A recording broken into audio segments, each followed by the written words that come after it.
when finite meets infinite, it's all about priorities, right? The finite can't handle the infinite. It can't, you're right? It's too much, right? The infinite, and like the world is sort of filled with infinities, maybe? I don't know. I mean, in software, it starts to feel like that because anybody can write it. Anybody who can get their hands on a computer can write code. Doesn't mean it's going to go anywhere or do anything, but it's there. That sort of leads to something approaching infinity. How do the pros handle this problem? Well, let's listen. My new favorite, current favorite, I should say, podcast is Django Chat. I said that last time, and it continues to be true one day later. And I just couldn't, it's rare that you come across the little snippet that we're going to listen to here that, I don't know, it felt like a window. And I've listened to it, I listened to it twice. The second time I was like, I gotta use this window. It's got a view. Okay, so this is from the episode of Django Chat called Dev Environments with Calvin Hendryx-Parker on March 1st, 2023, episode 143. The people talking are William Vincent, a Django author.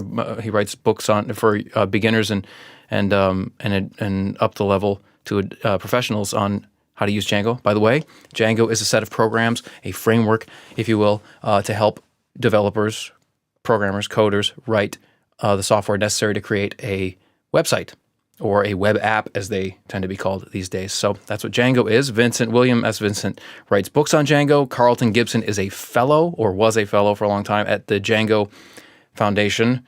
Calvin Hendryx-Parker is co-founder of 6 Feet Up, a Django consultancy that also runs the upcoming online Python web conference. I'm just quoting from things there. It's all in the notes. I'll maybe jump in with some definitions. They'll be in the notes as well, but I don't want to bog us down in definitions, but you might need some. So let's listen. I think if I was targeting for beginners, I'd say like have a test at least on the sort of main functionality of every bit. Like, check that your homepage loads, or check that the login button actually submits, or something. And then if you run that with CI, then if you break it. Okay, so we're talking about tests, and he mentioned CI, that's continuous integration. From Amazon, we get a good definition of continuous integration. And where did I put it? There it is. It refers to the build and unit testing stages of the software release process. Every revision that is committed triggers an automated build and test. It's like you can write a bunch of code, and then when you're done writing what you wanted to write, run it and see if it works. Or you can write as little as possible and test it. Little test, little test, little test, little test. Because if you write a bunch of code and you don't test like every line, which is sort of the maximum you can do, there's some problem and you don't know which of the things that you wrote, which of the lines that you wrote caused the problem. So continuous integration is a way of sort of avoiding that problem. You know that you broke it, and you're like, okay.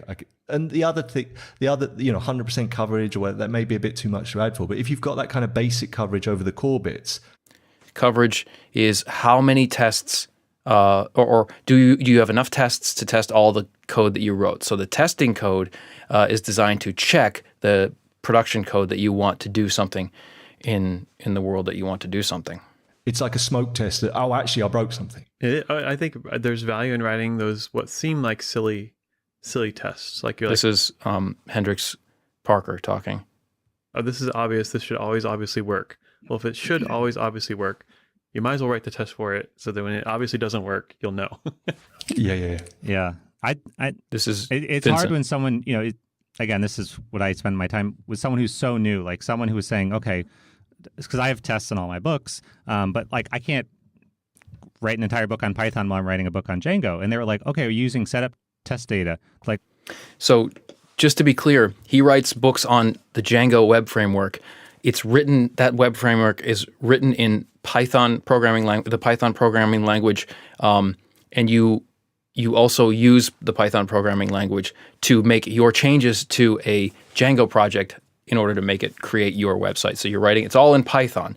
But what he's saying there is, I write about Django, but in order to use Django, you got to know Python. It's like, how much Python do you need to know? It's like, well, there's a lot to know. It's a huge, fully featured, rich, healthy, changing and always improving language, although it's older than Linux. If you didn't know that, holy crap, I didn't know that. And so he's saying there's sort of a problem with trying to write explanations for beginners to teach them Django and not sort of collapsing into the much larger and more difficult task of teaching them the Python programming language on which Django is built. What's this class method?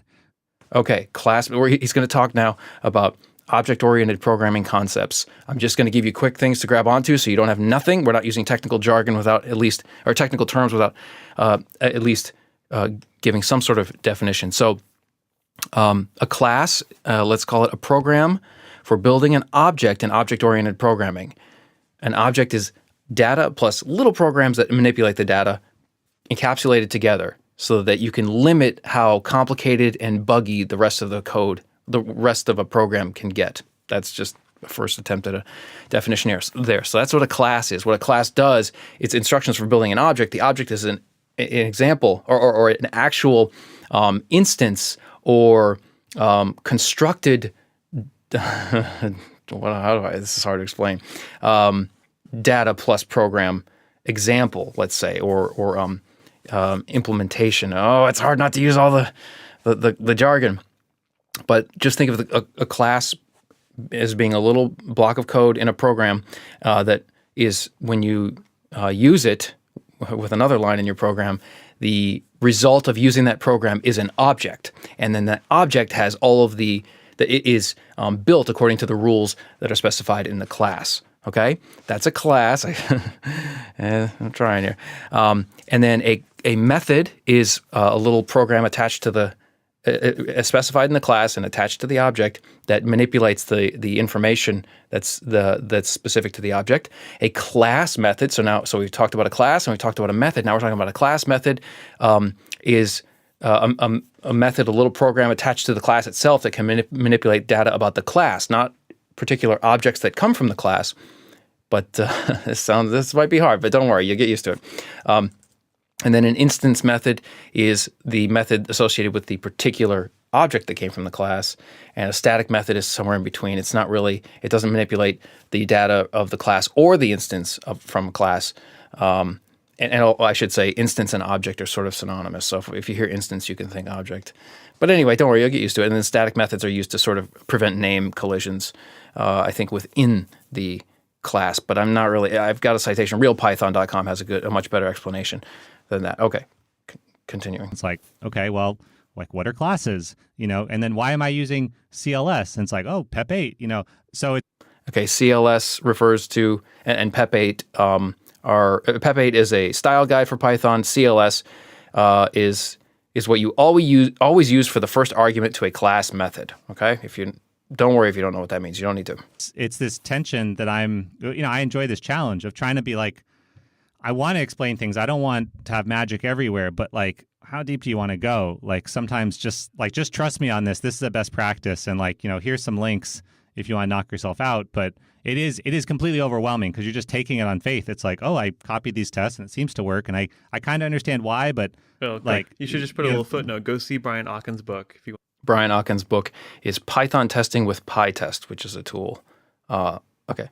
Dive here, no, exactly. But there's a tension there between the kind of person who wants to understand everything, but also it's just turtles all the way down. And so I see that turtles all the way down. If you don't know what that means, it's again in the notes from Wikipedia now. It's an expression of the problem of infinite regress. An infinite regress is an infinite series of entities governed by a recursive principle that determines how each entity in the series depends on or is produced by its predecessor. Turtles all the way down. It was like, what was that cartoon movie, the Yeti thing?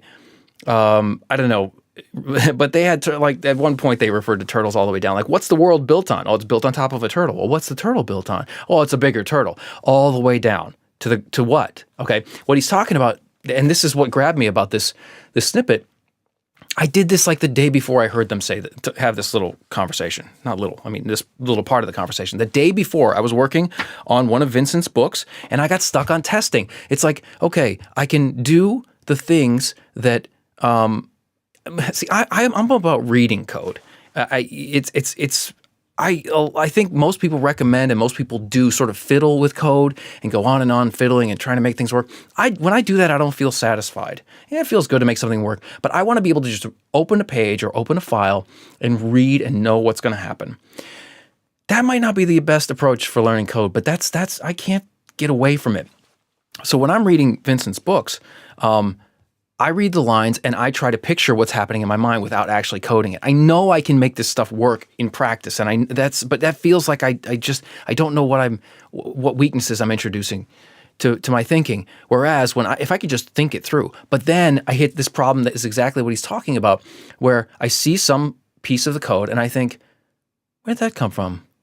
I don't see that imported at the top of the file. That doesn't seem like something that's general to the language. That's specific. How does the computer know what to do with that line of code? And you end up, in the case of Python, I mean, this is the language I've done it in. I'm sure it's true in all languages. You start following the breadcrumb trail that in really complex programs or at really high-level things like a web framework like Django, you say, okay, well, this is dependent on this import. And this import has all this stuff, this other file that has all of these statements in it that itself depends on other files, et cetera, going on. And you don't just have to find the perfect keyword or string of characters that matches the thing you're looking for. You really have to understand.